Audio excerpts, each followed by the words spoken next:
सहनौ भुनक्तु सह वीर्यङ्करवावहै तेजस्विनावधीतमस्तु मा विद्विषावहै। ॐ शान्तिः शान्तिः शान्तिः। हरिः ॐ श्रीगुरुभ्यो नमः।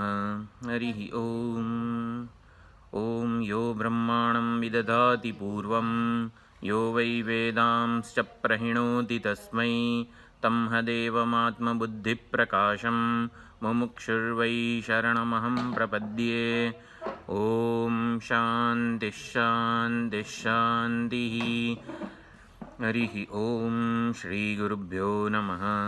हरिः ॐ। सदाशिवसमारम्भां शङ्कराचार्यमध्यमाम् अस्मदाचार्यपर्यन्तां वन्दे गुरुपरम्परां वन्दे गुरुपरम्पराम्। तपः प्रभावाद्देव प्रसादाच्च ब्रह्म श्वेताश्वतरोध विद्वान् अत्याश्रमिभ्यः परमं पवित्रं प्रोवाच सम्यग् ऋषिसङ्गजुष्टम्। यस्य देवे परा भक्तिः यथा देवे तथा गुरौ तस्यैते कथिता ह्यर्थाः प्रकाशन्ते महात्मनः। श्वेताश्वतरते स्वस्ति वेदशाखाप्रवर्तिने ब्रह्मज्ञानं स्वशाखोत्थं भिक्षां यच्छाद्यतो मुने। श्वेताश्वतरमन्त्राणां ब्रह्मार्थोपनिषद्गिरां पुण्यकृत्पुण्यतीर्थानां षडध्याय विराजिताम् अवच्छेदत्रयातीत निर्मलज्ञानमूर्तये मनोगिरां विदूराय दक्षिणामूर्तये नमः। निगमान्तप्रदीपाय निस्सङ्गसुखसंविदे संसारतापनोदाय विद्याश्रीपतये नमः। प्रत्यस्ताखिलभेदाय जगद्विभ्रमसाक्षिणे ज्ञानोत्तममुनीन्द्राय नमः प्रत्यक्सुखात्मने।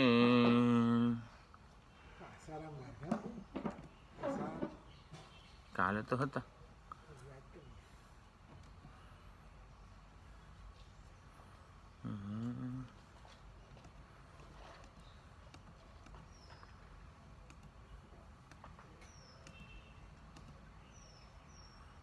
શ્વેતાશ્વતર ઉપનિષદ તપ આપણે મંગલાચરણમાં જે શ્લોક બોલીએ છીએ જેમાં શ્વેતાશ્વતર ઋષિ અને જે પરમહંસ સંન્યાસીઓ એટલે કે અત્યાશ્રમી ઋષિ મુનિઓ બધા એમની સમક્ષ આવે છે. અત્યાશ્રમી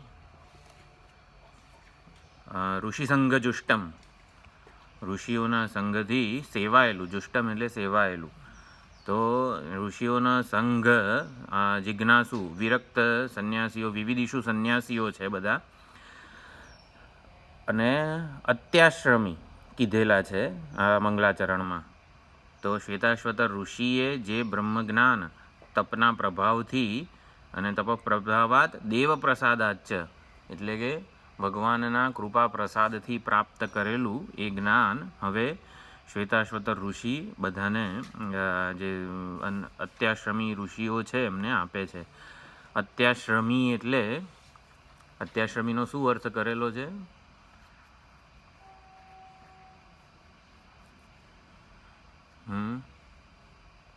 અત્યાશ્રમી જેને અતિત્ય આશ્રમનું અભિમાન નથી. એટલે હું સંન્યાસી છું, ચતુર્થ આશ્રમસ્થ છું એવું અભિમાન પણ નથી. વર્ણ અને આશ્રમનું અભિમાન એ સાબુ છે. સાબુ પણ કાઢવાનો હોય ને, સાબુ સાથે ને સાથે બાથરૂમમાંથી નથી નીકળવાનું. એટલે કે ચતુર્થ આશ્રમ સંન્યાસ એ પણ એક વ્યવહારનો ભાગ છે, વ્યવહારિક ઓળખ છે. અત્યાશ્રમી એટલે હવે ચૈતન્ય સ્વરૂપ મારી કોઈ વ્યાવહારિક ઓળખ નથી. વ્યાવહારિક ઓળખ જે કંઈ પણ અત્યાશ્રમી કે ચતુર્થાશ્રમ સંન્યાસીની છે એ વ્યવહાર પૂરતી છે, એનાથી હું મને પોતાને માપતો નથી. આવી માન્યતા સાથે માન્યતા સમજ સાથે આપણે શ્વેતાશ્વતર ભણવાનું છે. જો શ્વેતાશ્વતર ઋષિએ આવા અત્યાશ્રમીઓને બ્રહ્મજ્ઞાન આપ્યું તો એ લોકોને મોક્ષ મળ્યો, આપણને શું એમાં? એટલે આમણે અત્યાશ્રમીઓને બ્રહ્મજ્ઞાન આપેલું. એટલે આ વાર્તા ઉપરથી બોધ મળે છે કે એટલીસ્ટ એના શ્રવણ કાળે, એના સ્વાધ્યાય કાળે આપણે પણ અત્યાશ્રમી હોવા જોઈએ. એટલે આ બધી વસ્તુઓ જે છે ને આવી રીતે સમજવાની છે. બધા પાત્રોને જીવંત કરવા એ આપણી પોતાના પક્ષે હોય છે. હા.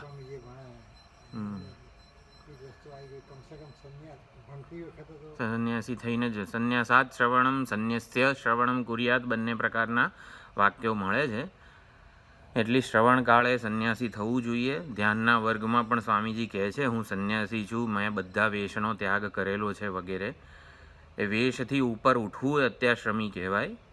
વેશથી ઉપર ઉઠવું એટલે વેશના ધર્મો, વેશની વિશેષતાઓ અને વેશની મર્યાદાઓથી પોતાને આપણે માપીએ નહીં. એને વેશથી ઉપર ઉઠવું કહેવાય. વેશ પાસેથી આપણે કોઈ અપેક્ષા ન હોય, આગ્રહ ન હોય. વેશ સાથે આપણું એકાઉન્ટ સેટલ થયેલું હોય વગેરે વગેરે શબ્દો જે છે એ આપણે ત્યાં 9મા અધ્યાયમાં નીલકંઠ મહાદેવના ક્લાસમાં ભણ્યા. નામ રૂપ સાથે એકાઉન્ટ સેટલ થયેલું હોય તો આપણે અદ્વિતીયતા જે વેદાંતનું તાત્પર્ય છે એને પામી શકીએ છીએ. ઘણા વખતે મળ્યા છીએ. ભાષ્યકારે ચર્ચા એવી કરી કે અવિદ્યા નિવૃત્તિ લક્ષણસ્ય મોક્ષસ્ય વિદ્યા અધીનત્વાત, એટલે બ્રહ્મજ્ઞાન દ્વારા જ અવિદ્યા નિવૃત્તિ રૂપી મોક્ષનો લાભ છે. એટલે મોક્ષનું લક્ષણ જે અવિદ્યાની નિવૃત્તિ અને એનો લાભ માત્ર ને માત્ર બ્રહ્મવિદ્યાથી થાય છે. તો હવે એના સમર્થનમાં ઘણા બધા શ્રુતિ, સ્મૃતિ અને ઇતિહાસ, પુરાણ વગેરેના ઉદ્ધરણો આપ્યા અને કીધું છેલ્લે નિગમન વાક્ય એવં શ્રુતિ સ્મૃતિ ઇતિહાસાદિષુ જ્ઞાનસ્ય એવ મોક્ષ સાધનત્વ અવગમાત. જ્ઞાનનું જ મોક્ષ સાધનપણું છે. યુજ્યતે એવ ઉપનિષદ આરંભ, એટલે શ્વેતાશ્વતર ઉપનિષદનો ભણવું જોઈએ, એનો આરંભ કરવો જોઈએ એવું સિદ્ધ કર્યું ભાષ્યકારે. કારણ કે પોતે ભાષ્ય રચી રહ્યા છે તો પછી ભાષ્ય એમનેમ તો ના રચાય, કંઈક પ્રયોજન હોવું જોઈએ. એટલે પ્રયોજન સ્પષ્ટ કર્યું. જ્ઞાનસ્ય એવ મોક્ષ સાધનત્વ અવગમાત. અને પછી ઉપનિષદ સમાખ્યયા એવ, શ્વેતાશ્વતર ઉપનિષદ શબ્દથી પણ એવું સમજી શકાય છે કે આપણે પાના નંબર 18 ઉપર છીએ. જ્ઞાનસ્ય એવ પરમ પુરુષાર્થ સાધનત્વમ અવગમ્યતે. ઉપનિષદ એ શબ્દ, 5 અક્ષર વર્ણનો જે શબ્દ છે એના ઉપરથી પણ એવું ખબર પડે કે જ્ઞાન જ પરમ પુરુષાર્થનું એકમાત્ર સાધન છે. આ એકમાત્રની સાથે બીજા કયા વિશેષણો લગાવી શકાય એવું કંઈ? જ્ઞાન જ પરમ પુરુષાર્થ મોક્ષનું એકમાત્ર સાધન છે. એટલે એકમાત્ર છે એટલે જ એવમ કહેવાય. બીજું કંઈ કામ આપણે આમ એ વસ્તુને વધારે એ કરવી હોય, આ બધું 18મા તત્વમસી પ્રકરણ ઉપદેશાશ્રીમાં આવી ગયું. જ્ઞાન જ બ્રહ્મ વિદ્યા પરમ પુરુષાર્થ એવા મોક્ષનું એકમાત્ર સાધન છે, પર્યાપ્ત સાધન છે અને સ્વતંત્ર સાધન છે. એટલે કર્મ અને ઉપાસના મદદ વગરની એ મોક્ષ આપી શકે છે. એટલે કે સ્વતંત્ર સાધન છે. આપણે અત્યારે જે ભણ્યા ફલનિરપેક્ષ કર્મયોગ ધ્યાન યોગસ્ય સાધનમ. ફલનિરપેક્ષ, નિરપેક્ષ એટલે સ્વતંત્ર. એટલે કે કર્મ કે ઉપાસના અન્ય કોઈ સાધનના ટેકા વગરની બ્રહ્મ વિદ્યા મોક્ષનું સાધન છે. એટલે કે સ્વતંત્ર સાધન છે, એકમાત્ર સાધન છે અને કેપેબલ છે, પર્યાપ્ત છે. એ કરશો એટલે પછી પતી ગયું, બીજું કંઈ કરવાનું બાકી નહીં રહે. એકમાત્ર, સ્વતંત્ર અને પર્યાપ્ત, આ ત્રણેય વસ્તુઓ ધ્યાન રાખવાની. એક એક શબ્દ પાછળ આપણે પાસે આપણું પોતાની યુક્તિ, વિચારધારા વગેરે હોવું જોઈએ. એટલે આપણે ગયા ક્લાસમાં આ પેરેગ્રાફ ઉપર વિચાર કર્યો હતો. આમાં સૌથી મહત્ત્વનો શબ્દ હતો, 18મા પાના ઉપર જ છીએ ને, હા, ઉપનિષદ સમાખ્યયા એવ. એ રીતે પછી ઉપનિષદ શબ્દ વ્યાચિખ્યાસિત ગ્રંથ પ્રતિપાદ્ય વસ્તુ વિષયા વિદ્યા ઉચ્યતે. ઉપનિષદ શબ્દનો અર્થ જ બ્રહ્મ વિદ્યા થાય છે. એટલે એપ્રોચ શાસ્ત્રના આચાર્યોની સમીપ જવું. ની એટલે નિશ્ચયપૂર્વકનું જ્ઞાન. અત્યંત ઉપર એટલે કે સમીપમાં કઈ વસ્તુ છે? આપણો પ્રત્યેગાત્મા છે, એનું અદ્વિતીયત્વ, પૂર્ણત્વ, બ્રહ્મત્વ. આ બ્રહ્મ વિદ્યા આપણને ઉપદેશે છે. ની એટલે નિશ્ચયપૂર્વકનું. આ ની ઉપર ઘણો જ વિચાર ગયા ક્લાસમાં આપણે કરેલો. એટલે એનો છે ઉપનિષદ શબ્દિત વિદ્યામ તન્નિષ્ઠતયા નિશ્ચયેન શીલયંતી. એક આ શબ્દ છે, એના ઉપર આપણે બહુ સુંદર વિચાર કરેલો. ઉપનિષદ શબ્દિત વિદ્યાનું એટલે કે બ્રહ્મ વિદ્યાનું તન્નિષ્ઠતયા બ્રહ્મ વિદ્યામાં જ નિષ્ઠા ધરાવીને નિશ્ચયપૂર્વક શીલન કરવું, સેવન કરવું. તન્નિષ્ઠતયા નિશ્ચયેન શીલયંતી. એમાં આ નિશ્ચયેન શીલયંતીમાં શ્રવણ મનન નિધિધ્યાસન વસ્તુ આવે છે. એનો પણ વિચાર કર્યો. શ્રવણ કરીએ, શ્રવણજન્ય જ્ઞાન બૌદ્ધિક સ્તરે નિશ્ચયાત્મક હોવું જોઈએ કે બસ માત્ર બ્રહ્મ વિદ્યા જ મારા પરમ કલ્યાણનું સાધન છે, અંતિમ કલ્યાણ મારું આ જ્ઞાન વડે જ થવાનું છે. સર્વ દુઃખોની કાયમી નિવૃત્તિ આ જ્ઞાન વડે થવાની છે. બૌદ્ધિક નિશ્ચય એટલે શ્રવણજન્ય જ્ઞાન બૌદ્ધિક સ્તરે નિશ્ચયાત્મક હોવું જોઈએ. આ કામ મનન કરી આપે છે. એટલે શ્રવણજન્ય જ્ઞાન બૌદ્ધિક સ્તરે નિશ્ચયાત્મક બને એવું મનન થવું જોઈએ, અથવા મનન દ્વારા આ જ્ઞાન બૌદ્ધિક સ્તરે નિશ્ચયાત્મક થવું જોઈએ. અને શ્રવણજન્ય જ્ઞાન માનસિક સ્તરે પરિપક્વતાવાળું હોવું જોઈએ, જે કામ નિધિધ્યાસન કરે છે. નિધિધ્યાસનનો અર્થ આપણે જોયો, રાહ જોવી. રાહ જોવાનું કામ નિધિધ્યાસન છે. માનસિક સ્તરે પરિપક્વ થાય એ નિધિધ્યાસન કરી આપે છે. એટલે નિધિધ્યાસન એટલે રાહ જોવી. એ ફળ પરિપક્વ ક્યારે થાય? આજે ઝાડ ઉપર લાગી ગઈ હોય આંબાનું ફળ, કેરી વગેરે, પછી થોડી રાહ જોવી પડે. એનો રંગ આવે, એમાં મધુરતા આવે, સ્વાદિષ્ટ બને વગેરે માટે. તો શ્રવણજન્ય જ્ઞાન મધુર, પૂર્ણતા, પરિપક્વ ક્યારે બને? થોડીક રાહ જોવી. તો નિધિધ્યાસન. નિધિધ્યાસનને આચાર્યો એવું સમજાવે છે કે આપણે રોટલીનો લોટ બાંધીએ, ઘઉંના લોટની લોટ બાંધીએ ને પછી કેવું 1-2 કલાક 3 કલાક એને રાખી મૂકીએ છીએ તો ઓલી ફૂલે. બાકી ફૂલવાના ચાન્સીસ બહુ ઓછા છે. રોટલી તો બને પણ ઓલી આમ દડો થાય, ફૂલે વગેરે વગેરે. એટલે બાંધેલો લોટ આપણે જે 3-4 ઘઉંનો લોટ હોય તો 2-3 કલાક વહેલો બાંધી રાખીએ, એ નિધિધ્યાસન છે. એનાથી ઓલું ફૂલે, શોભે. એટલે માનસિક સ્તરે પરિપક્વતા હોય આ શ્રવણજન્ય જ્ઞાનની, એ નિધિધ્યાસન કરી આપે છે સુંદર રીતે. તન્નિષ્ઠતયા નિશ્ચયેન શીલયંતી. એના ઉપર પણ બહુ સુંદર આપણે વિચાર કર્યો.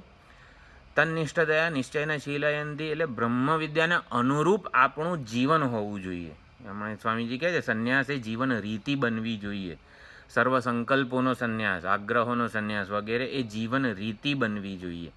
જીવન રીતિ બને એના માટે કેવું હોય કે આપણે જ્યારે વ્યવહારમાં પ્રવૃત્ત હોઈએ ત્યારે આપણે ભગવાનના ભક્ત હોઈએ, આપણે આ કર્મયોગી કે નિષ્કામ ભાવના વ્યવહારમાં પ્રગટ થતી હોવી જોઈએ. એટલે વિદ્યાને અનુરૂપ હોવું જોઈએ. અને જ્યારે પણ વ્યવહારથી ઉપરામ હોઈએ ત્યારે સર્વકર્મ સંન્યાસ. સર્વકર્મ સંન્યાસ એટલે પણ શું અર્થ કરેલો છે? સર્વકર્તૃત્વનો સંન્યાસ. પણ એ તો આપણે વ્યવહારથી ઉપરામ હોઈએ ત્યારે સર્વકર્મ સંન્યાસની એક સ્થિતિ હોય. વ્યવહાર કરીએ ત્યારે આપણે ભક્ત હોઈએ છીએ, કર્મયોગી હોઈએ છીએ. એ વ્યવહાર કાળે. જ્યારે વ્યવહારથી ઉપરામ હોઈએ ત્યારે આપણી જીવન રીતિ શું હોવી જોઈએ? સર્વકર્મ સંન્યાસ. એટલે ત્યારે આપણે સંન્યાસી હોવા જોઈએ. વ્યવહારમાં પ્રવૃત્ત હોઈએ ત્યારે ભક્ત હોવા જોઈએ, કર્મયોગી હોવા જોઈએ વગેરે. એટલે સર્વકર્મ સંન્યાસ નિવૃત્તિ જે છે,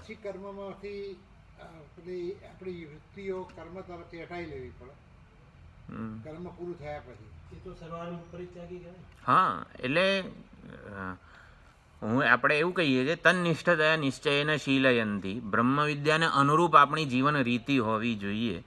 તો આપણે 24 કલાક તો કર્મોથી કે વ્યવહારથી ઉપરામ રહેવાના નથી. કંઈક દેહ છે, ઉપાધિ છે, એટલે આપણે વ્યવહાર જે છે જરૂર પૂરતો, શારીરમ કેવલમ કર્મ વગેરે કીધું છે જે, કે દેહ ટકી રહે એટલા પૂરતો તો આપણે વ્યવહાર કરવાનો છે. વ્યવહાર કરીએ ત્યારે યોગી હોઈએ, નિષ્કામ ભક્ત હોઈએ વગેરે. વ્યવહારથી ઉપરાંત આપણી પોતાની સાથે હોઈએ ત્યારે સર્વકર્મ સંન્યાસી બની જવાનું છે. તો સર્વકર્મ સંન્યાસીનો શું અર્થ કરેલો છે આપણે? નિવૃત્તિ પરાયણ. એમ વખતે આપણું ધ્યાન ક્યાં જાય છે એ મહત્વનું. ધ્યાન આપણું કોન્સન્ટ્રેશન જ્યારે પ્રવૃત્તિ ના કરતા હોઈએ ત્યારે આપણું ક્યાં જાય છે? ઈષ્ટદેવમાં જાય છે કે સ્વસ્વરૂપમાં જાય છે? સ્વસ્વરૂપમાં બરોબર. સ્વસ્વરૂપમાં તો જતું જ હોવું જોઈએ. એના તરફના આકર્ષણવાળું, ઢોળાવવાળું હોવું જોઈએ. નવરો બેઠો ત્યારે આત્મ સ્વરૂપ યાદ આવવું જોઈએ. એમ એને પ્રત્યક પ્રવણ હોવું જોઈએ વગેરે કહેવાય. નિવૃત્તિ પરાયણતા કયા સ્તરે હોય છે આપણા વ્યક્તિત્વના દરેક સ્તરે નિવૃત્તિ પરાયણતા પ્રગટ થવી જોઈએ. એટલે કશું જ કરવાની જરૂર નથી. સર્વ સંકલ્પ સંન્યાસી, સર્વ કર્મ સંન્યાસી, સર્વ કર્તૃત્વનો, કારક બુદ્ધિનો સંન્યાસ. કારક બુદ્ધિનો સંન્યાસ એટલે કરતા ભોગતા કે કશી જ વસ્તુઓ કારકો જ સાચા નથી. એટલે કે જ્ઞાન લક્ષણ સંન્યાસ એ વખતે ધારણ કરેલો હોય. એક અદ્વિતીય ચૈતન્ય જ છે, બીજું કોઈ જ નથી એના સિવાયનું. એટલે સર્વ જગતનો મિથ્યાત્વ નિશ્ચય હોય, વ્યવહારનો મિથ્યાત્વ નિશ્ચય હોય. સંન્યાસ એટલે મિથ્યાત્વ નિશ્ચય. સંન્યાસનો બીજો અર્થ કરી શકીએ પૂર્ણ વૈરાગ્યની પરિપક્વતા, અથવા તો આવી રીતે જગતનો વ્યવહારનો મિથ્યાત્વ નિશ્ચય. અજ્ઞાન કલ્પિત વ્યક્તિત્વ જે છે આખું આપણું, એનો પણ મિથ્યાત્વ નિશ્ચય. આમાં કરતા ભોગતા કોઈ શોધે જડે એવો નથી. આ ઉપાધિમાં કરતા ભોગતા, શ્રોતા મનતા, દ્રષ્ટા વિજ્ઞાતા શોધે જડે એવા નથી. હકીકતમાં નથી અને છતાં વ્યવહાર થઈ રહ્યો છે. જ્યારે વ્યવહારનો કોઈ માલિક નથી, વ્યવહાર માટે કોઈ જવાબદાર નથી, એવો વ્યવહાર કેવો હોય? સ્વપ્નવત જ હોય. સ્વપ્નમાં સાચો કોઈ કરતા ભોગતા છે? કોઈ સાચો દુઃખી થાય છે સ્વપ્નમાં? કોઈ સાચો સુખી દુઃખી થાય છે? કોઈ સાચી લોટરી લાગે છે? કોઈ સાચા કૂવામાં પડીએ છીએ વગેરે? જેમ સ્વપ્નનું સુખ દુઃખ સાચું નથી ને સુખી દુઃખી એ સાચો નથી, એવી જ રીતે આ નિવૃત્તિ પરાયણતા વ્યક્તિત્વના દરેક સ્તરે પ્રગટ થતી હોવી જોઈએ, મિથ્યાત્વ નિશ્ચય વગેરે. તો આ પ્રમાણે તન્નિષ્ઠતયા નિશ્ચયન શીલયંતી. એટલે આવું આપણે ગયા વખતે આ વિચારી ચૂક્યા છીએ. નિશ્ચયન શીલયંતી અવિદ્યાદેહે સંસાર બીજસ્ય વિશરણ ગતિ અને અવસાદન. આ સદ ધાતુનું ઉપનિષદ શબ્દ ઉપર પણ ઘણી વાત થઈ હતી. એટલે હવે 19મા પાના ઉપર આવીએ તો બ્રહ્મ વિદ્યા ઉપનિષદ ઉચ્યતે. તો બ્રહ્મ વિદ્યાનો અર્થ ઉપનિષદ કર્યો. હવે પૂર્વ પક્ષી કે આ તમે તો બધું તન્નિષ્ઠતા નિશ્ચયન શીલયંતી કહી દીધું, એટલે પછી જ્ઞાન કર્મ સમુચ્ચયવાદી અથવા તો મીમાંસકો કહેવાય, જ્ઞાન કર્મ સમુચ્ચયવાદી કહેવાય, અથવા તો કર્મમાં થોડો રાગ ધરાવનારા હોય. કર્મ દ્વારા મળતું ફળ કે કર્મનું પ્રદાન જે જતું કરવા માગતા ના હોય. કે આટલા વર્ષોથી સવારે 7 વાગે યોગ કર્યા છે, એના લીધે શરીર સ્વાસ્થ્ય આટલું સુંદર રહ્યું છે. 7 વાગે ક્લાસ હોય ને તો ના ભાઈ આપણાથી ના જવાય, હું તો યોગ કરીશ. કે વાત એમ છે કે શ્રવણ કરતાં બીજી કોઈ વસ્તુ કદાચ 7 વાગે યોગ કરવામાં કંઈ વાંધો નથી, પણ માનસિકતાની વાત છે. એની તોલે આપણે બીજું કોઈક સર્વમ કર્માખિલમ પાર્થ જ્ઞાને પરિસમાપ્યતે. જ્યારે જ્ઞાન પરાયણ હોઈએ ત્યારે આપણી માનસિકતા શું હોવી જોઈએ? જો 7 વાગે યોગ કરીએ કે શ્વાસોશ્વાસ કરીએ બધું એનો જરાય નિષેધ નથી, પણ આપણી માનસિકતાની વાત છે અહીંયા. એટલે શું આપણું પૂર્વ પક્ષી કોણ છે અને કેમ આ સવાલ કાઢે છે? પૂર્વ પક્ષી એવું કહે છે માત્ર જ્ઞાનથી જ મોક્ષ મળે. એટલે અમે આટલા જીવન દરમિયાન આટલી સેવા કરી છે, આટલી સમાજ સેવા કરી છે, આટલું આ કર્યું છે, આટલું તે કર્યું છે, એનો તમે ઉચ્છેદ ઉડાડી દો છો, એનું કંઈ પ્રદાન જ નહીં, એને ચાલુ જ નહીં રાખવાના વગેરે. એટલે ઓલું છોડવું કેમ નથી? કારણ કે એના દ્વારા જે ઓળખ મળી છે એ ઓળખ, એને કર્મ છોડવું છે એવું નથી. કર્મ દ્વારા જે ઓળખ મળેલી છે એમાં હજી સલામતી દેખાય છે. કે આ જ્ઞાન કર્મ સમુચ્ચયવાદી એટલે જ્ઞાનનું શ્રવણ પણ કરીએ અને સાથે સાથે થોડાક જે કંઈ પણ વેદ વિહિત કર્તવ્ય કર્મો, આપણી જે જવાબદારી છે થોડી છોડાય, આપણી જવાબદારી થોડી છોડાય કે શ્રવણ માટે.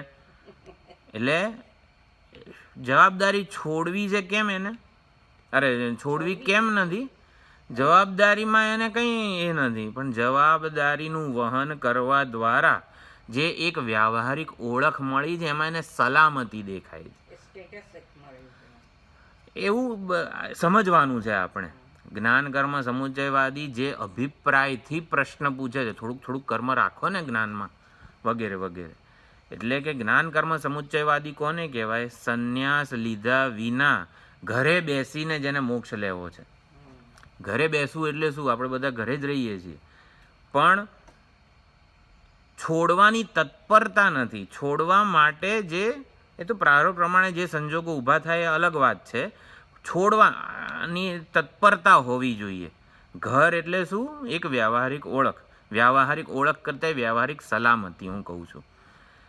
એ આપણે હંમેશા ઐતરેય ઉપનિષદમાં પણ સર્વકર્મ સંન્યાસનો અર્થ એક જ કરેલો છે. હું વિશેની વિપરીત માન્યતાઓને છોડવાની અદમ્ય ઝંખના, એને સંન્યાસ કીધેલો છે. ઘરમાં રહીએ તો જે ઓળખ ટકાવવી પડે આપણે, તો એ ઓળખમાં પછી ધીમે ધીમે સલામતી જણાતી હોય છે કે આના વગર હું પછી જો ઘર છોડીશ ને તો આ ઓળખ વગરનો થઈશ ને તો સલામતી નહીં રહે મારી. જ્ઞાન કર્મ સમુચ્ચયવાદી કર્મોનો આગ્રહી છે વગેરે વગેરે, પણ સમજવાનું એ સલામતી ક્યાં જણાય છે. સલામતી આપણને વ્યવહારમાં જણાય છે કે વ્યવહારના ત્યાગમાં જણાય છે. કશું જ ન કરતો હોઉં હું એવો હું મને સલામત લાગું છું? કંઈ જ ના કરતો હોઉં એટલે આત્મારૂપી ઓળખ મારી કે જેને નાહવા નીચોવાનું નથી આ વ્યવહાર સાથે, એ ભૂખ્યો નથી થતો ને તરસ્યો નથી થતો, પણ હું તો થઉં છું ભૂખ્યો તરસ્યો. એટલે મારે જરાક ઘરમાં બીજા બધા સાથે એ લોકો મને ખાવાનું આપે અને સારો વ્યવહાર કરવો પડશે, કારણ કે હા ખાવાનું નહીં આપે ઘરમાં કોઈ. એટલે સલામત, ભલે ખાવાનું ના આપે તોય હું સલામત છું એમ. એટલે માનસિકતા, આપણે કંઈ કોઈની જોડે બોલીને બગાડવાનું નથી, પણ માનસિકતા. સલામતી મને બીજે ક્યાંયથી વ્યવહારમાંથી નથી મળવાની, સલામતી મને અનાત્મામાંથી નથી મળવાની. હવે આ માનસિકતા જ્ઞાન કર્મ સમુચ્ચયવાદીની મીમાંસકોની છે. ભાટ્ટ મત અને કુમારીલ ભટ્ટ બહુ મોટા આચાર્ય છે. કુમારીલ ભટ્ટ વિશે ખબર હશે જ. કુમારીલ ભટ્ટ, હા, આગમાં વિલોપન કરી રહ્યા હોય છે બૌદ્ધોની અંદર. હા, કર્મ. કુમારીલ ભટ્ટ એ આમના બ્રહ્માજીના અવતાર હતા. એટલે શંકરાચાર્યજી રૂપે શંકર ભગવાને કીધું હું અવતાર લઈશ. ખેંચ્યા ઉપર. યદિ વેદાહ પ્રમાણાહ સ્યુઃ. એટલે બૌદ્ધ ધર્મ જે વેદના કર્મકાંડ વિભાગનું કે વેદોનું ખંડન કરતો હતો, એ બૌદ્ધ ધર્મમાં રહીને એમના દોષ વગેરે બતાવ્યા એમણે. એટલે બૌદ્ધ ધર્મનું ખંડન કર્યું વગેરે. ગુરુદ્રોહના હિસાબે પર્વત પરથી નીચે ફેંક્યા. તો જ્યારે શંકરાચાર્યજી વિચરણ કરતાં કરતાં આવે છે અને પોતાનું બ્રહ્મસૂત્રનું ભાષ્ય બતાવે છે એમને કે મારી ઈચ્છા છે હે કુમારીલ ભટ્ટ, તમે આ બ્રહ્મસૂત્ર ઉપર વાર્તિક રચો. ત્યારે એ ગ્રંથ બતાવે છે શંકરાચાર્યજી, એ પર્વતમાં જ આવી રીતે અડધા આવી ગયા છે, આત્મવિલોપન અગ્નિ કરી રહ્યા છે, એમાં પોતાના શરીરને બાળી રહ્યા છે. ત્યારે અધ્યાસ ભાષ્ય વાંચે છે અને તરત બોલે છે કે હે શંકરાચાર્યજી, આ માત્ર ને માત્ર અધ્યાસ ભાષ્ય ઉપર હું 8000 વાર્તિકની રચના જોઈ રહ્યો છું. એટલે કે એમણે મનોમન એ વખતે 8000 વાર્તિક રચી કાઢ્યા કુમારીલ ભટ્ટે અધ્યાસ ભાષ્ય ઉપર. એટલે વ્યવહારમાં ભાટ્ટ નય, એટલે કે વ્યવહાર કાળે વેદાંતી ભાટ્ટ મતને અનુસરે છે. કર્મ અને કર્મફળની વ્યવસ્થા છે, જેવા કર્મો કરો એવું ફળ મળે, સત્કર્મો કરો તો સુખ વગેરે વગેરે. એટલે ભાટ્ટ મત જે છે એને અનુસરે છે વ્યવહારમાં. વ્યવહાર જે કાયદાઓથી થવો જોઈએ એ પ્રમાણે એ સ્વીકારે છે. તો કુમારીલ ભટ્ટ મીમાંસક કહેવાય એના જે શિષ્યો છે પ્રાભાકરો, એટલે થોડોક મત છે, મતભેદ છે. તો આપણે હવે પૂર્વ પક્ષીને જોઈએ. થોડોક પૂર્વ પક્ષી ગઈ વખતે જોયો તો નનુ ભવેદેવમ ઉપનિષદ આરંભ. ભાઈ તમારે કરવો હોય તો કરો શ્વેતાશ્વતરનું અધ્યયન, અમને વાંધો નથી, પણ છે ને તમે થોડુંક સમજો કે યદિ વિજ્ઞાનસ્ય એવ મોક્ષ સાધનત્વમ ભવેત, માત્ર ને માત્ર જ્ઞાનથી જ મોક્ષ મળવાનો હોય તો ચલો હું ભણું ઉપનિષદ, પણ એવું નથી. નહીં ન ચ એતદ અસ્તિ, એટલે ખાલી જ્ઞાનથી મોક્ષ નહીં મળે. કર્મણામપી મોક્ષ સાધનત્વ અવગમાત, કર્મોનું પણ મોક્ષ સાધનત્વ અવગમાત, શ્રુતિમાં, વેદમાં, શાસ્ત્રોમાં જાણવામાં આવેલું છે. એટલે થોડુંક કર્મનું પણ રાખો, થોડીક શું કહેવાય અમારું માનો વગેરે વગેરે. એટલે પૂર્વ પક્ષી એવું કહે છે કાં તો તમને ખબર નથી કે જ્ઞાન સિવાય બીજા કંઈકથી પણ મળે છે, અને કાં તો તમારે અમને કહેવું નથી. એટલે તમે આમ પૂર્વ પક્ષી આપણને વેદાંતિને આવું કહે છે મોક્ષ માટે કંઈક તો કરવું પડે છે ને. એટલે શું કરવું પડે? એક તમે કટોરા દાવ રાખવા માગો છો, એમ કહેવા નથી માગતા, માટે જ્ઞાનથી મોક્ષ મળે એવી રીતે કે કરો છો. એટલે જ્ઞાન સિવાય બીજું કંઈક પણ સહાયકારી હોય ને તોય સુંદર ઝડપથી મોક્ષ મળે. કાલે આવ્યું ને ઝટીથી યોગારૂઢ ઉચ્ચતે, ઝડપથી યોગારૂઢ થઈ જાય.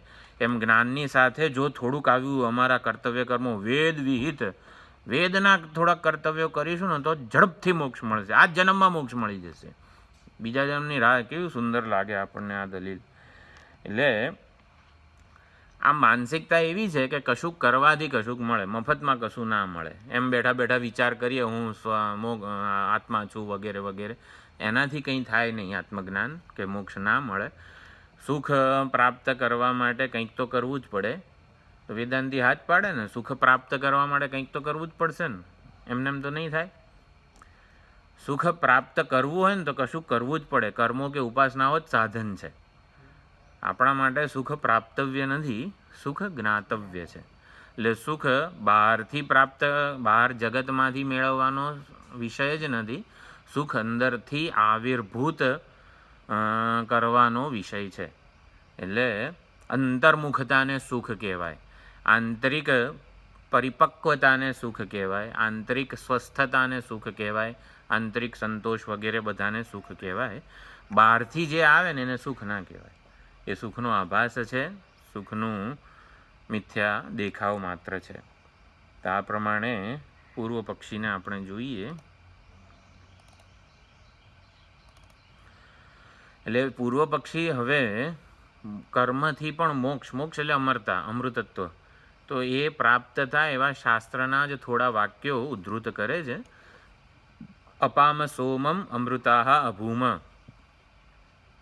એટલે અમે સોમયાગ કરીશું, એમાં સોમલતાના જે રસની આહુતિ વગેરે સોમરસ મળશે અમને, એ સોમરસ પીને અમે અમૃત થઈ જઈશું. અક્ષય્યમ હવૈ ચાતુર્માસ્ય યાજિનઃ સુકૃતમ ભવતી, ચાતુર્માસ્ય યાગ કરીશું અમે એટલે અમને અક્ષય સુકૃત, સુકૃત એટલે પુણ્ય, અમારું પુણ્ય અક્ષય થઈ જશે. અનંત અમૃત એટલે કે કોઈ દિવસ ક્ષય ના પામે, ખલાસ ના થઈ જાય એવું પુણ્ય અમારું ભેગું થશે. એ ચાતુર્માસ્ય યાગ કરીશું તો અમારું જે પુણ્ય છે એ અમર થઈ જશે. એટલે આવું કહે છે. એટલે સિદ્ધાંતિ કહે છે નતુ એતદસ્તિ શ્રુતિ સ્મૃતિ વિરોધાત ન્યાય વિરોધાત. એ આ બધા વેદ વાક્યો છે એનું તમે સમજો છો એવું અર્થઘટન સાચું નથી. એટલે વેદાંતિ સમજાવશે કે આ વાક્યનો સાચો અર્થ શું થાય. ન્યાય વિરોધાચ એટલે કે યુક્તિ સાથે પણ તમારા જે તમારા અર્થઘટનનો વિરોધ આવે છે. તમે એટલે યુક્તિ સાથે પણ તમારા આ વાક્યો ઉદ્ધરણોનો વિરોધ આવે છે એવું નહીં. આ વાક્યોનું અર્થઘટન જે કરેલું છે એનો યુક્તિ સાથે વિરોધ આવે છે. શ્રુતિ વિરોધસ્તાવત એટલે શ્રુતિ સ્મૃતિ અને ન્યાયનો વિરોધ આવે છે તમારા અર્થઘટન સાથે. તો શ્રુતિનો કઈ રીતે વિરોધ આવે છે? તો શ્રુતિનો વિરોધ સમજાવે છે, સ્મૃતિનો વિરોધ સમજાવે છે અને ન્યાયનો વિરોધ સમજાવે છે. તો એકવાર આપણે ખાલી પૂર્વ પક્ષી જે કહે છે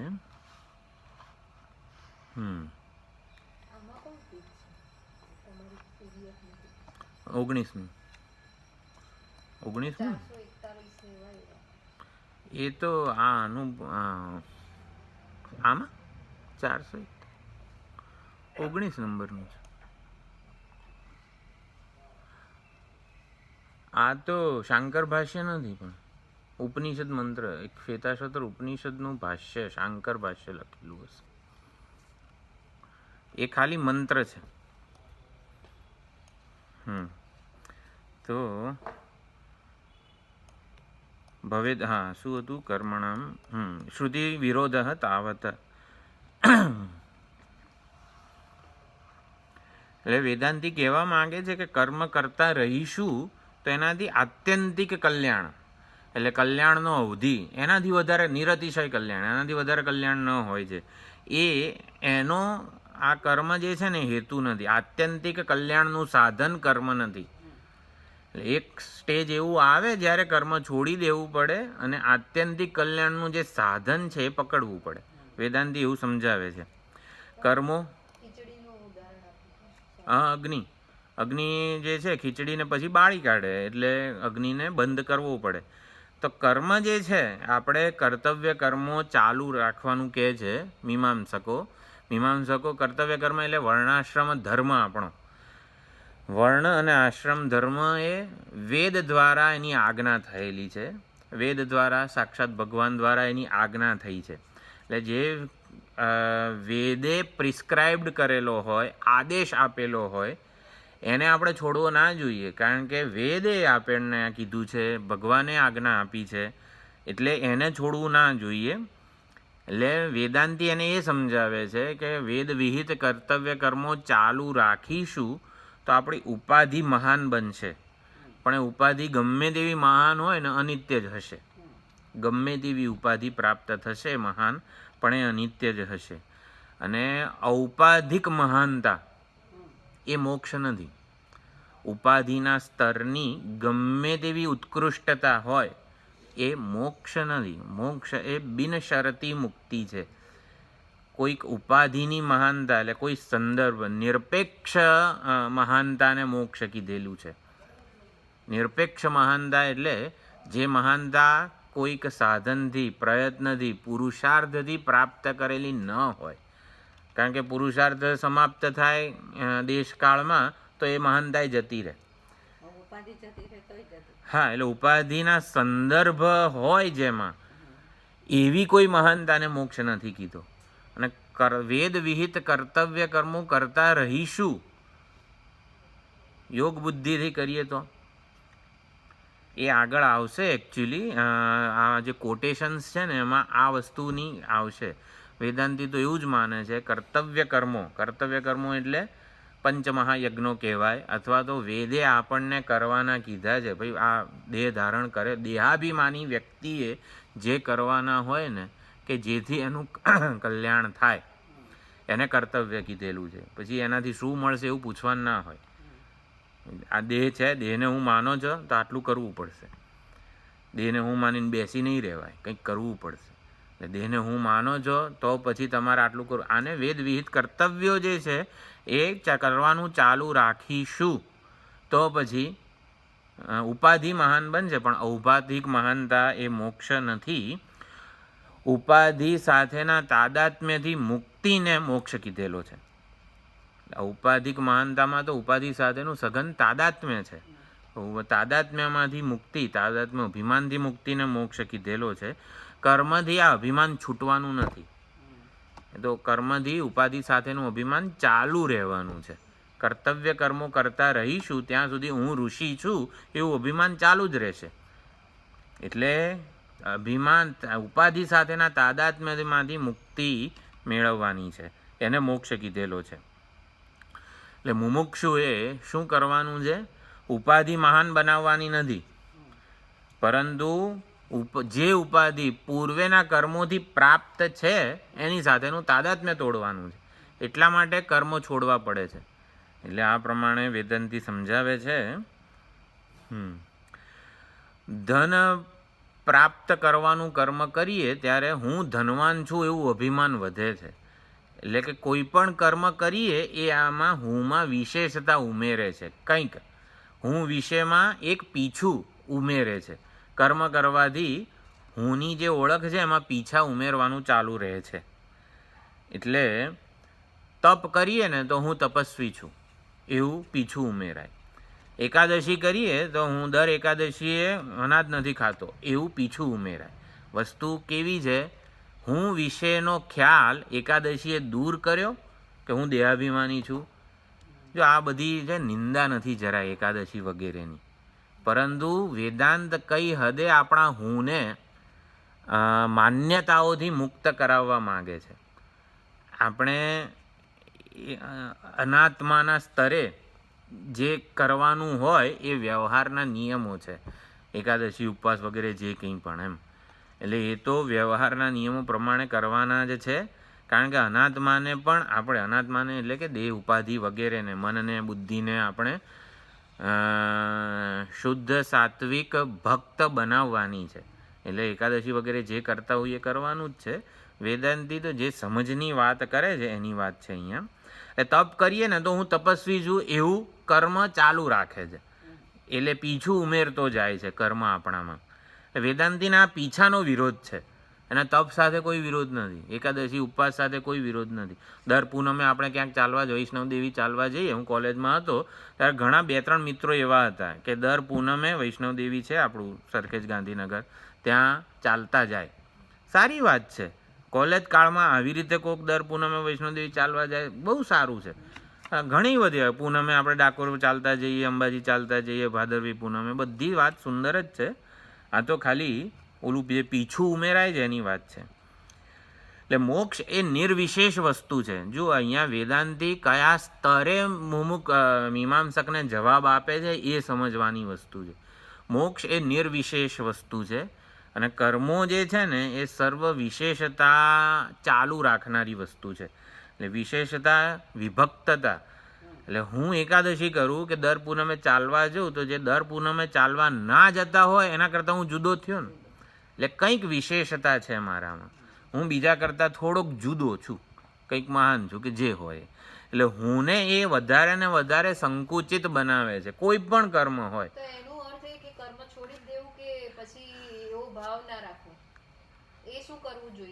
હા, એ તો કહે છે વેદાંતી.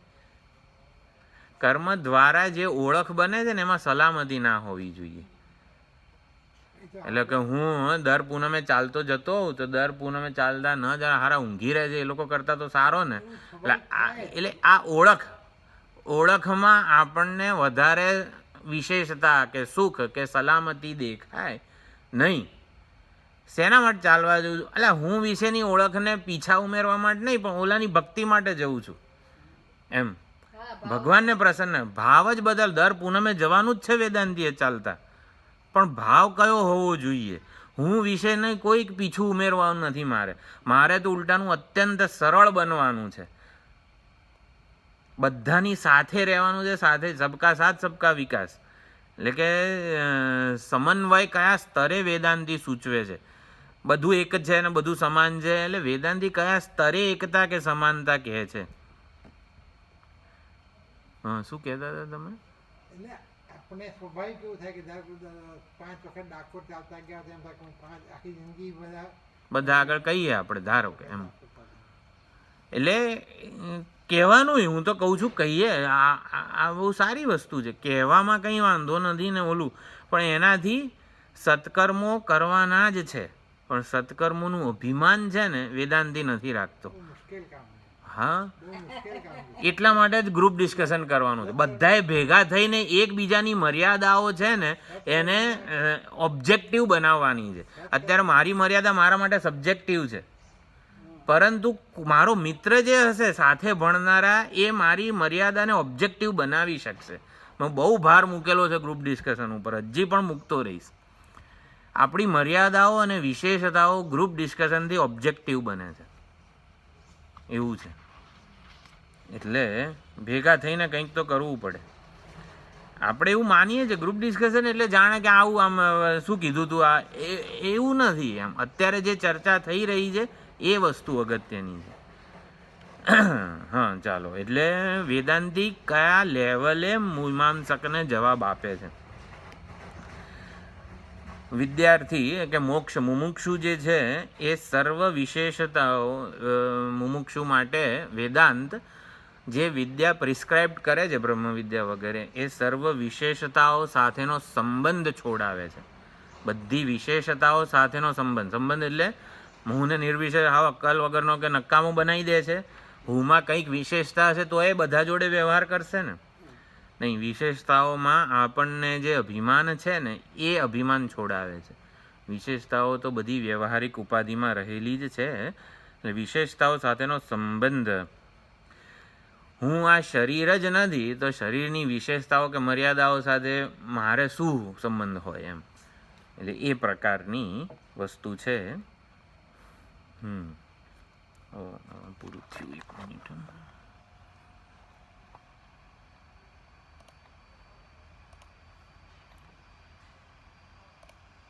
કઈ રીતે કરવાનું છે હવે? બીજી લિંક છે ને.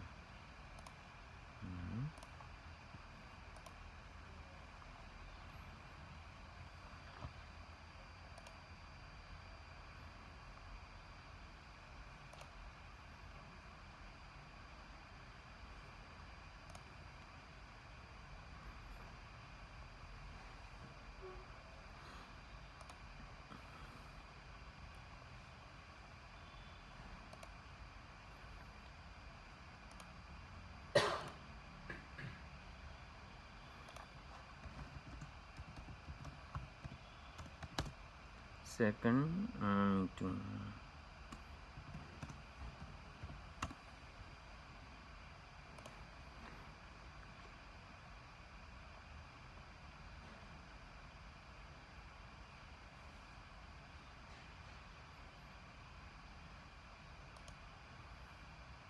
Recording in progress.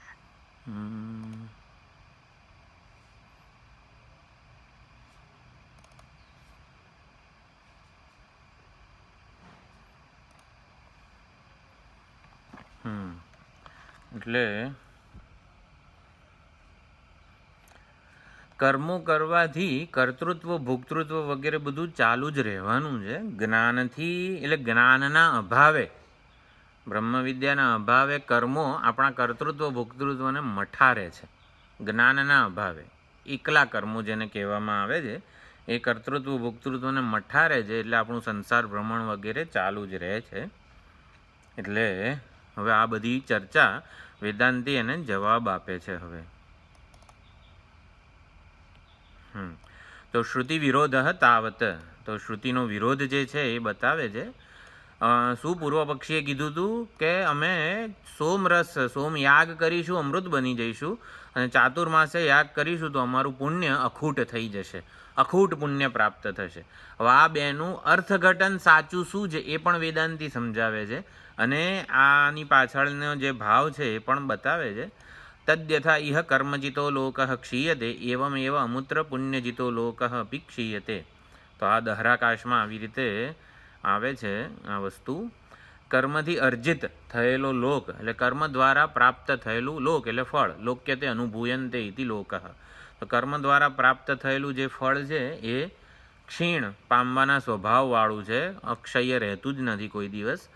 અને એવી જ રીતે પુણ્યજિત, કર્મ દ્વારા અર્જિત લોક એટલે, અને પુણ્ય દ્વારા અર્જિત લોક એટલે શું થાય? બેમાં ફરક શું છે? કર્મ દ્વારા પિતૃલોક, પુણ્ય દ્વારા સ્વર્ગલોક. પુણ્ય દ્વારા સ્વર્ગલોક એવું?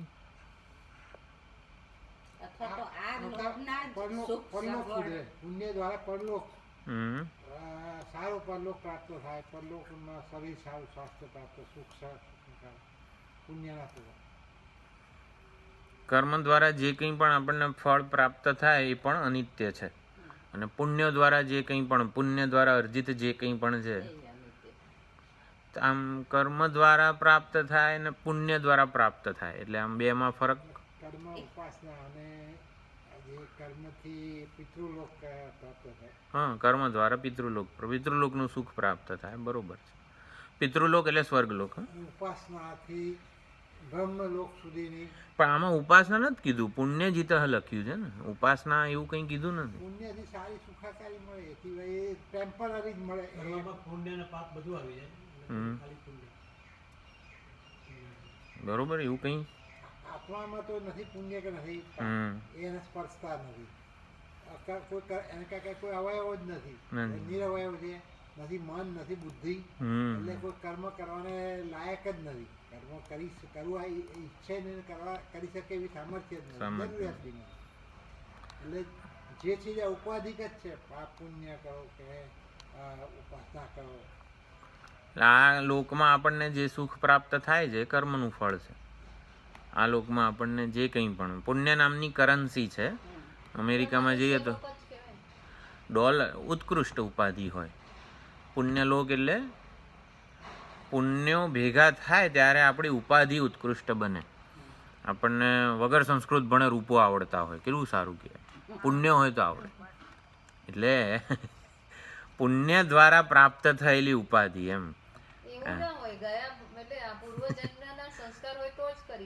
તો પુણ્યો છે એટલા માટે ને, પુણ્યો છે એટલા માટે પ્રાપ્ત થયેલી ઉત્કૃષ્ટ ઉપાધિ છે. મન અને બુદ્ધિ ને બધું એવું પ્રાપ્ત થાય જે સાત કે જેથી તમે એટલી તમને મેમરી, સપ્તાહના બ્રાહ્મણની વાત કરે છે.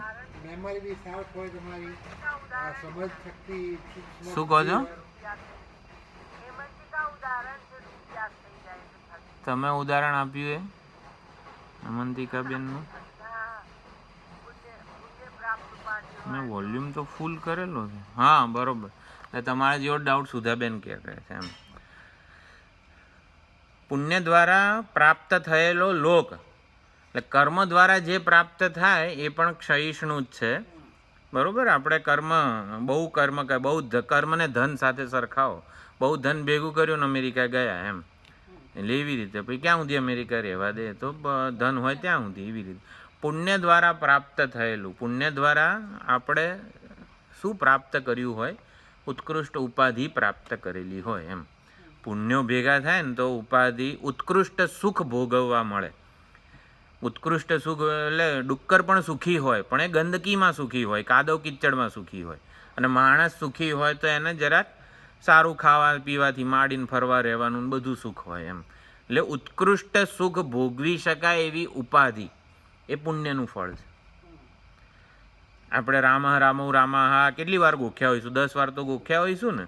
જો પુણ્ય હોય ને તો એક વારે વાંચવું ના પડે, તરત યાદ રહી જાય. વસ્તુ સમજાવવા એ માગું છું કે પુણ્ય દ્વારા અર્જિત જે કંઈ પણ હશે, લોક એટલે કર્મફળ, એ પણ ક્ષય પામવાના સ્વભાવવાળું છે. એટલે આપણને એવી આપણા ઓલા પુણ્યના ફળ ઉપર અભિમાન હોય કે આટલી ઉત્કૃષ્ટ ઉપાધિ મળી જાય, આમ એક નજર મારું ને બધું યાદ રહી જાય છે કે ગમે તે ટૂંકમાં એ પ્રકારનું પુણ્યને લીધે પ્રાપ્ત થયેલી જે કંઈ પણ દુન્યવી સિદ્ધિ હોય કે જે વિશેષતા હોય એ પણ હરિઓમ થવાની જ છે. એટલે કે એ પણ નાશ પામવાની જ છે. એમાં આપણે કાયમી સલામતીનો આધાર રાખીને આમ નિરાતે બેસી રહેવાય એવું નથી. ક્યાં ગયું અલા?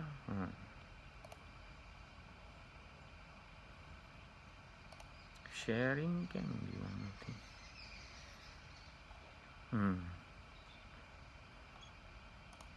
ડોક્યુમેન્ટ્સ આ દેખાતું કેમ નહીં? ચાલો વાંધો નહીં. હા, you cannot minimise work space. તો જવાબ આપે છે હા, કર્મચિતો લોક પુણ્યચિતો લોક અપીક્ષીયતે. હા, અને હવે કહે છે તમે એવમ વિદ્વાન અમૃતૈહ ભવતી નૃસિંહ ઉત્તરતા પૂર્વતાપની ઉપનિષદ.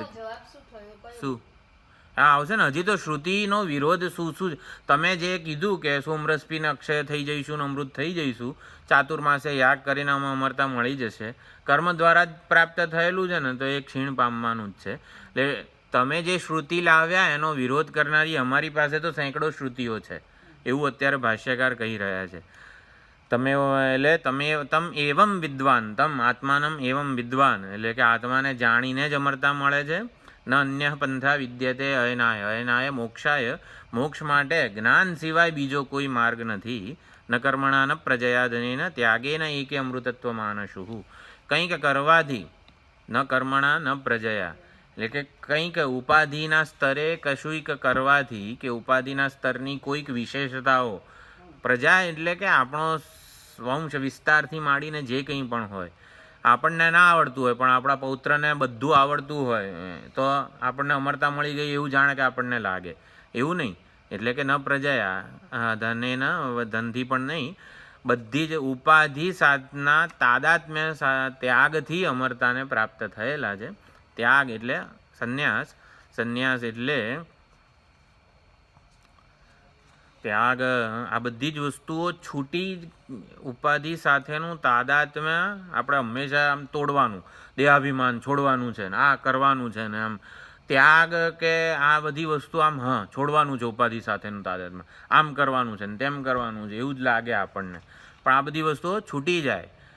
લખોટી કેવી રીતે? લખોટીની રમત ને લખોટીમાં સલામતી કે જે હતી એ છૂટી ગઈ છે, એટલે એવી રીતે બધી વસ્તુઓ છૂટી જવી જોઈએ. એને ત્યાગ કે સંન્યાસ કીધું. ઉત્કૃષ્ટ પ્રાપ્ત થાય ને એવી થાય. સમજાય. હમ. પ્રાપ્ત થાય એટલું તો છે પણ એ સમજાય તો સમજાય છે ને. તો સમજાય. એવું સમજાતું નથી.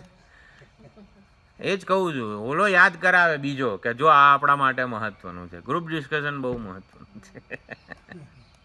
પ્લવાહીએ તે અદૃઢા યજ્ઞ રૂપા અષ્ટાદશોક્તમ અવરમ યેશુ કર્મ. આ મુંડકોપનિષદમાં બહુ સુંદર મંત્ર છે. એતદ શ્રેયો યે બિનંદંતી મૂઢાઃ જરા મૃત્યુમ તે પુનરેવાપિયંતી. કર્મરૂપી પ્લવા એટલે નાવડી, હોડી, તો એને અદૃઢા. જો આ માત્ર ને માત્ર આપણો વૈદિક ધર્મ કે વેદ શાસ્ત્ર ઉપનિષદો જ કહી શકે છે કે જે મુંડક ઉપનિષદમાં પહેલો જે અપરાવિદ્યાનો પોર્શન છે એમાં કર્મની બહુ જ પ્રશંસા કરવામાં આવી છે કે કર્મ કરીશું. અવિદ્યા શું? અપરાવિદ્યા. અપરાવિદ્યાનું સાધન કર્મ અને ઉપાસના. અપરાવિદ્યા એટલે કર્મ અને ઉપાસના વિષયક વિદ્યા. એ તમે એવા કર્મો કરો, એવી ઉપાસનાઓ કરો કે જેથી તમને દુન્યવી સિદ્ધિ જે છે, હિરણ્યગર્ભ પદની પ્રાપ્તિ એટલે સૌથી ઉત્કૃષ્ટ ઔપાધિક સુખ, એટલે ઉપાધિના સ્તરનું સુખ, સલામતી, સંતોષ વગેરે મળે કે જેવી બીજા કોઈની પાસે ના હોય. એમ આમ કેવી મજા આવે આપણને, બીજા કોઈની પાસે ના હોય એવી ગાડી મારી પાસે હોય તો મને કેટલું સુખ થાય. બીજા કોઈની પાસે ના હોય એવું મોબાઈલ મારી પાસે હોય તો કેવો વટ મારું હું. એમ એટલે કે તમે આવી રીતે એવા કર્મો કે ઉપાસનાઓ કરો કે જેથી તમને સૌથી ઉત્કૃષ્ટ સુખ વગેરે મળે. એટલે કે એ કર્મો અને ઉપાસનાઓ કોણે સમજાયા? વેદે જ કીધા આપણને. એ જ વેદ એવું કહે છે કે પ્લવાહી એતે અધૃઢાઃ યજ્ઞરૂપાઃ. જેટલા યજ્ઞો ચાતુર્માસ છે કે જે કંઈ પણ અમે કીધું ને એ તો અધૃઢા પ્લવા, એ તો વિશ્વાસઘાત કરનારી નાવડી છે. સાગરમાં અધવચ્ચે આપણને ડૂબાડી દેનારી નાવડી છે. એટલે જે કર્મો, એટલે બીજા કોઈ પણ સંપ્રદાય હોય કે ધર્મો હોય એ તો એવું જ કે ને અમે જે કહીએ છીએ ને એનાથી જ તને મોક્ષ મળી જશે, અમારું સાધન ઉત્કૃષ્ટ છે, અમારો ધર્મ, અમારી વિચારધારા ઉત્કૃષ્ટ છે. કોઈ ધર્મ એવું કહેશે કે અમને અનુસરશો ને તો તમને મોક્ષ નહીં મળે, તો તું ડૂબી જ જઈશ. એમ કોઈ ધર્મ એવું કે? બહાર જતા રહે. હા, એવું કહે દે. વૈદિક ધર્મ એક એવો છે જે પોતે કહેલા સાધનોની મર્યાદા કહે છે. પ્લવા એ તે અધૃઢાઃ યજ્ઞરૂપા. ક્યાં ઉપનિષદમાં મંત્ર આવ્યો કે વૈદિક કર્મો અને ઉપાસનાઓ અદૃઢ પ્લવા છે, એટલે કે વચ્ચે ડૂબાડનારી નૌકા છે, એ અસ્થિર હોડી છે. એટલે એનો આધાર રાખીને, એના ઉપર કાયમી વિશ્વાસ રાખીને તમે પાર નહીં પહોંચી શકો. છોડો એને. એમ જે સાધન કે ધારો કે તું ગાયત્રી કર, ઉપનયન સંસ્કાર કરીએ ત્યારે, એટલે ગાયત્રીથી જ તારું કલ્યાણ થશે. ગાય બધું જ તને મળશે. એ વખતે ગાયત્રી વિશે એવી રીતે આપણને ગ્રહણ કરાવે અને પછી એ જ આચાર્યો કે શાસ્ત્રો હવે ગાયત્રીને છોડતું એવું પણ કહે છે. એટલે સાધનની મર્યાદા સમજાવે એવો એકમાત્ર આપણો આ સનાતન ધર્મ છે. છોડાવે પણ એવી રીતે. એટલે અહીંયા ત્યાગ પણ કરાવે. જે શિખા સૂત્રને લીધે આટલી સફળતા પ્રાપ્ત થઈ છે એ સફળતાને પણ છોડ અને સફળતા જેમાંથી મળી છે એ સાધનને પણ છોડ. આવું માત્ર ને માત્ર વૈદિક ધર્મ જ કહે છે, બીજું કોઈ નથી કહેતું. એ પ્લવા એ તે અધૃઢાઃ યજ્ઞરૂપા. ઓલો કહે છે અમે સોમયાગથી આમ થઈ જઈશું ને તેમ થઈ જઈશું. એ તો અધૃઢ પ્લવા જ છે. અષ્ટાદશોક્તમ અવરમ યેશુ કર્મ. અષ્ટાદશ વગેરે જે કંઈ પણ એ બધા કર્મો અવર છે, નિકૃષ્ટ છે. એતદ શ્રેય, એમ કરીને આ કર્મો જ શ્રેય છે, કલ્યાણ છે. એ અભિનંદનથી એટલે જે આવી રીતે કર્મોનું અભિનંદન કરે છે એ મૂઢાહા એટલે મૂર્ખ માણસ છે. જરા મૃત્યુમ તે પુનરેવા પિયંતી એ લોકો જરા મૃત્યુને જ પ્રાપ્ત થાય છે. નાસ્ત્ય કૃતઃ કૃતેન એ છે મુંડક ઉપનિષદ. કૃતેન કર્મણા અકૃતઃ મોક્ષ નાસ્તિ. તો કર્મો ગમે તેવા કર્મો કરીશું તોય તે કંઈ અકૃત એવો મોક્ષ પ્રાપ્ત નહીં થાય. એક આ વસ્તુ છે જ પ્લવાઈએ તે એમાં 1 મિનિટ અખંડાનંદજીએ કંઈ કીધું છે.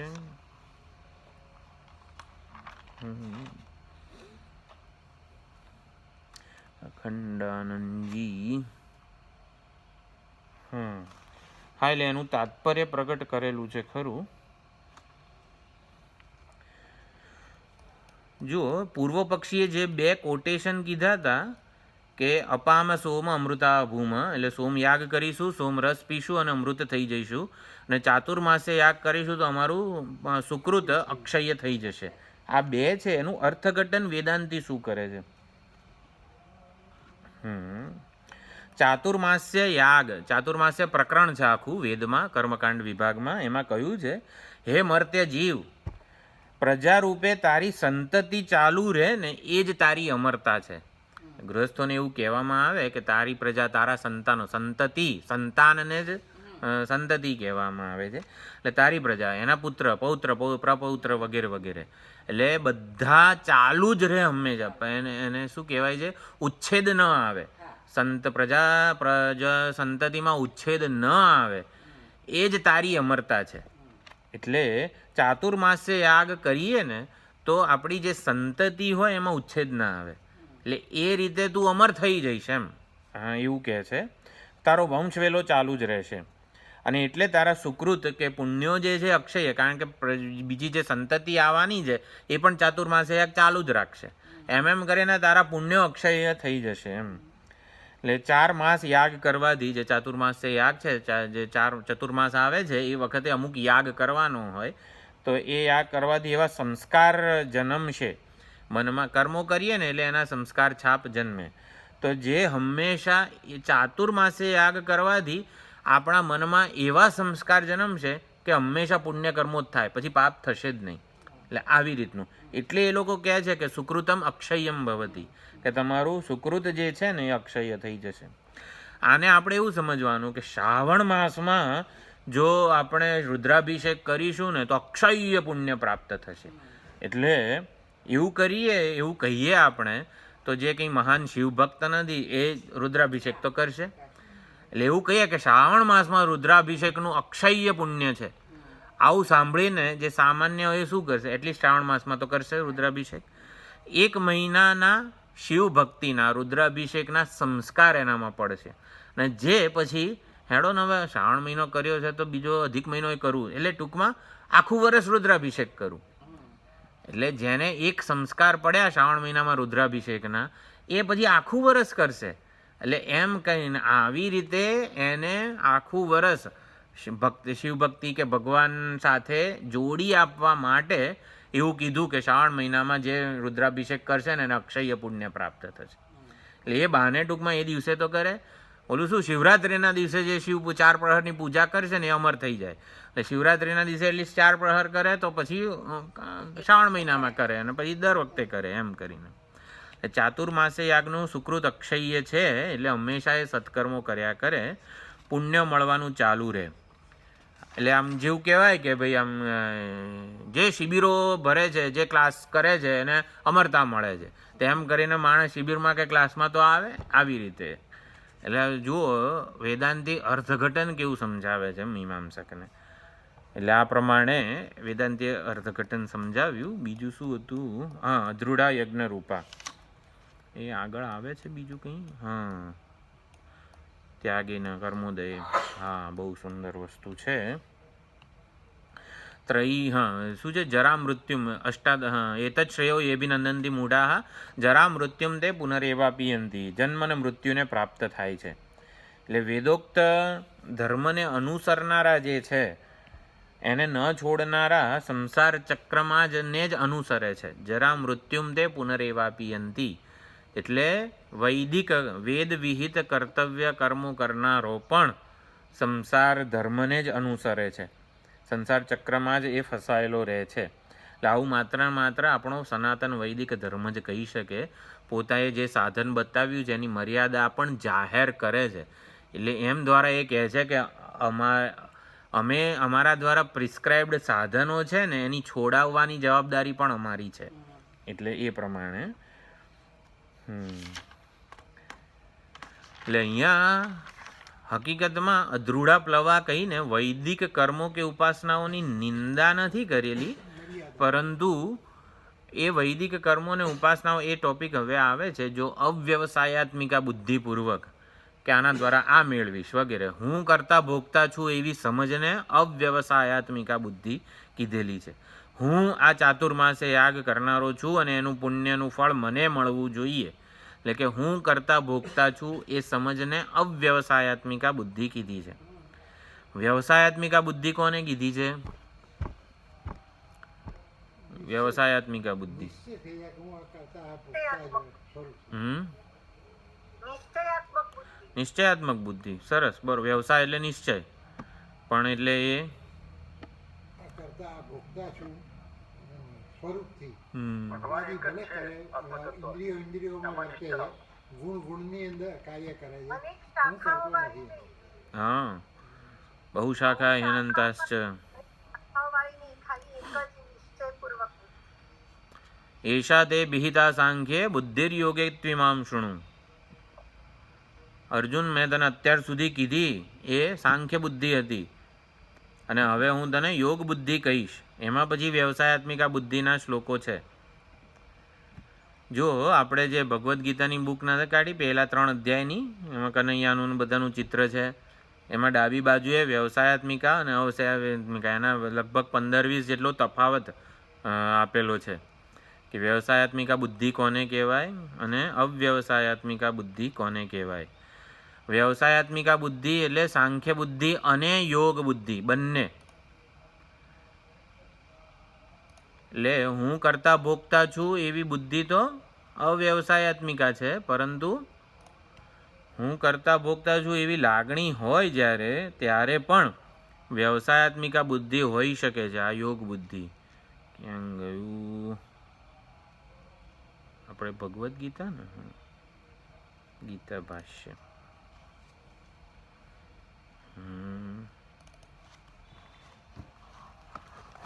હું એટલે અહીંયા વ્યવસાયાત્મિકા બુદ્ધિ છે ને જે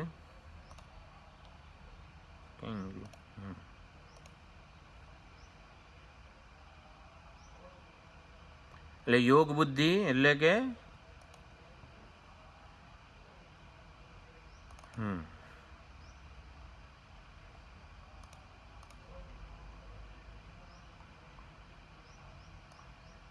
પ્રમાણજનિત બુદ્ધિ ને વ્યવસાયાત્મિકા બુદ્ધિ કહેવાય. નિશ્ચયાત્મિકા તો અર્થ છે સમ્યક પ્રમાણજનિતા.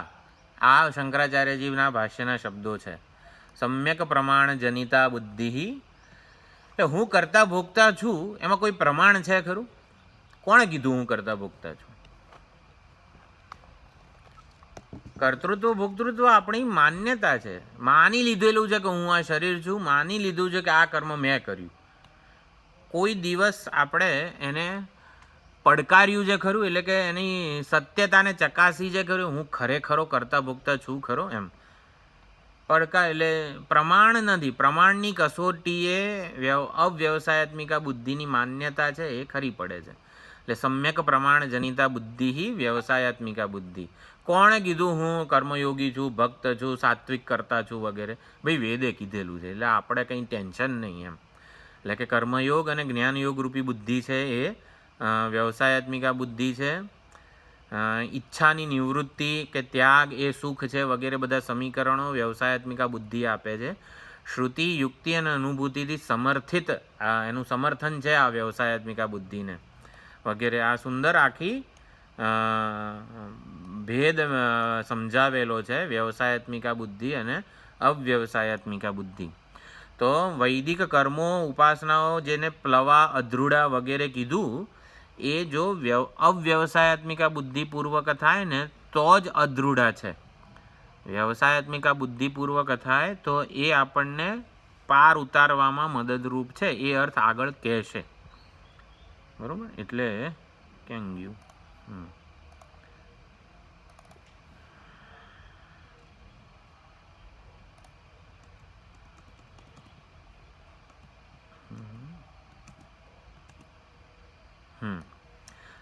કર્મણા બધ્યતે જંતુ વિદ્યા ચ વિમુચ્યતે. હવે આ મોક્ષ ધર્મ નહીં, શેમાં છે? આ મહાભારતમાં છે. કર્મથી જંતુ બંધાય છે, વિદ્યાથી મુક્ત થાય છે. તસ્માત કર્મ ન કુર્વંતી યતયઃ પારદર્શિનઃ કર્મણા બધ્યતે જંતુ. કર્મથી જંતુ કે જીવ બંધાય છે એવું નહીં, અવ્યવસાયાત્મિકા બુદ્ધિપૂર્વકના કર્મથી જીવ બંધાય છે.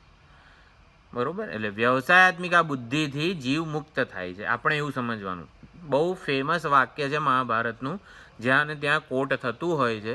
કર્મથી જંતુ બંધાય છે, વિદ્યાથી મુક્ત થાય છે. આનું ઇન્ટરપ્રિટેશન એવું છે, અવ્યવસાયાત્મિકા બુદ્ધિથી જંતુ બંધાય છે, વ્યવસાયાત્મિકા બુદ્ધિથી મુક્ત થાય છે. તસ્માત કર્મ ન કુર્વંતી, માટે યતયઃ પારદર્શિનઃ, પારદર્શી જે બધા યતિઓ છે એ અવ્યવસાયાત્મિકા બુદ્ધિપૂર્વક કર્મ કે ઉપાસના કરતા નથી. પછી અજ્ઞાનમલપૂર્ણત્વાત પુરાણ મલિન સ્મૃત.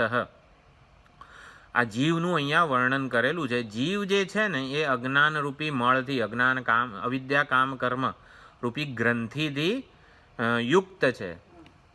પુરાણ મલિન સ્મૃત, અને માટે એ આવી રીતે અશુદ્ધ છે. અજ્ઞાન જ મૂળભૂત અશુદ્ધિ છે. અજ્ઞાન આપણને અશુદ્ધિ સાથેનું તાદાત્મ્ય, જે ઉપાધિ આ શરીર વગેરે અશુદ્ધ છે એમાં અભિમાન કરાવડાવે છે. એટલા માટે અજ્ઞાનને અશુદ્ધિ કીધી છે. હકીકતમાં અજ્ઞાન ના હોય ને તો આ અશુદ્ધિ સાથે આપણું તાદાત્મ્ય ના હોય. એટલે પુરાણ મલિન સ્મૃત, એટલે જીવ જે છે આવી રીતે અજ્ઞાન મળથી પૂર્ણ છે, મલિન છે. તત ક્ષયાદ્વય ભવેદ મુક્તિ, અવિદ્યાના ક્ષયથી જ જીવ મુક્ત થાય છે. નાન્યથા કર્મકોટિભિ, એટલે કર્મો કરીએ ને તો અજ્ઞાન દૂર નથી થતું. અજ્ઞાન એટલે કે અભિમાન ઉપાધિનું ચાલુ જ રહે છે. માટે એટલે અહીંયા કયું અવ્યવસાયાત્મિકા બુદ્ધિપૂર્વક કર્મો કરીએ ને તો અજ્ઞાન અવિદ્યા કામ કર્મ ગ્રંથિ બધું ચાલુ જ રહે છે, એવું કીધું. પ્રજયા કર્મણા મુક્તિ ધનેન ચ સતામ નહીં. સજ્જન પુરુષો જે છે એની પ્રજાથી, કર્મથી, ધનથી મુક્તિ નથી. ત્યાગેન એકેન, એકમાત્ર ત્યાગથી જ મુક્તિ છે. તદ અભાવે ભ્રમંતી અહો, એ ત્યાગ વગર, જ્ઞાન વગર આ જીવો ભ્રમણ કરતા રહે છે. આ એક બહુ સુંદર શ્લોક છે. કર્મોદયે કર્મફલાનુરાગા. જો આપણે દયાનંદજી મહારાજ હોય તો એમના કોઈ પણ પ્રવચનમાં આ વાચારંભણમ વિકારો નામ ધેયમ વગેરે, ટૂંકમાં જેના એમની પ્રિય યુક્તિ એ તરત જ આવે. કે કોઈ પણ વક્તાની એક વિશેષતા એ હોય કે એને જે પ્રિય યુક્તિ વગેરે હોય ને એ વારંવાર પ્રવચનમાં એને ઉદ્ધૃત કરે. તો ઘણા આપણે એટલે સ્વામીજી છે એમની આ ફેવરેટ શ્લોક છે એવું આપણે ના કહીએ, પણ વારંવાર કોઈક પ્રવચનમાં પ્રસંગ આવે ને તો તરત આ શ્લોકનું ઉદ્ધરણ કરે છે સ્વામીજી. કર્મોદયે કર્મફલાનુરાગા તથાનુયંતી ન તરંતિ મૃત્યુમ જ્ઞાનેન વિદ્વાંસ તેજ અભ્યેતિ નિત્યમ ન વિદ્યતે યન્યથા તસ્ય પંથા. સનત સુજાતીયનો આ શ્લોક છે. જો આ બહુ સુંદર વસ્તુ છે. વારંવાર એટલે આપણા આચાર્યો જાણે કે જે શ્લોકનું ઉદ્ધરણ વારંવાર કરતા હોય એ શ્લોક આપણને ગમે ને. આપણને શિવજી ના ગમતા હોય પણ સ્વામીજીને શિવજી બહુ ગમતા હોય તો આપણને ગમે. એવી રીતે આપણને કંઈ શિવજી માટે મહાન લાગણી ના હોય પણ આપણા ગુરુજીને હોય તો હા શિવજી જેવા કોઈ ભગવાન નહીં, આમ એવી રીતે થઈ જાય. તો આ તો આવું છે. એટલે બહુ સુંદર સનત સુજાત છે ને એટલું સુંદર રહસ્ય પ્રગટ કરે છે. ત્યાં સનત સુજાતીય એ પંચરત્ન, મહાભારતના જે 5 રત્નો કહેવામાં આવેલા છે એમાંનું એક રત્ન છે. ભગવદ્ ગીતા ઉપર શાંકર ભાષ્ય છે, સનત સુજાતીય ઉપર પણ શાંકર ભાષ્ય છે. એ આપીશ તમને. એનું ગુજરાતી અને સંસ્કૃત ટીકા બંને છે.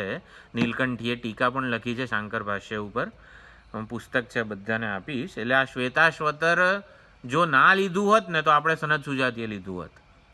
એટલે પણ આપણે ચલો શ્વેતાશ્વતર નક્કી કર્યું, બાકી સનત સુજાતીય ખરેખર ભણવા જેવો ગ્રંથ છે. હા, તો કર્મોદયે કર્મફલાનુરાગા એ પ્રમાણે છે. સનત સુજાતીય કહે છે કર્મફળમાં રાગવાળા, એટલે જેને કર્મફળનો રાગ છે ને ટકેલો છે એ મૃત્યુને તરી શકતા નથી, સંસારથી મુક્ત થતા નથી. એટલે કર્મફળનો રાગવાળા હોય એટલે આપણે અંદરથી કર્મફળના રાગવાળા હોઈએ તો કર્મોદય થાય ને ત્યારે રાગની દિશામાં આપોઆપ વળી જઈએ. રાગ પ્રમાણે જ વર્તે એ વખતે ન તરંતી મૃત્યુમ, એ વખતે જ્ઞાનમાન સાધક મુમુક્ષુ કશું જ યાદ ના આવે એટલે મૃત્યુને તરવાનું ભૂલી જાય છે. કર્મોનો ઉદય ન થયો હોય ત્યારે ડાયો ડમરો બધું ઉપનિષદ સાંભળે, સરસ સવાર સાંજ ક્લાસ ભરે.